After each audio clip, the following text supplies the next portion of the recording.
Guys, pag mayroon kayong ganito na spray bottle na bumabara, ayun ang gumagana, huwag niyong itapon, madali lang ayusin yan. Make sure na bukas to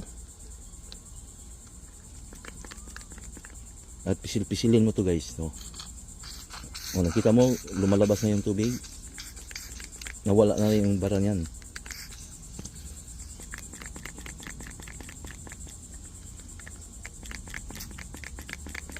Pisil-pisilin mo lang to para matanggal yung mga bara.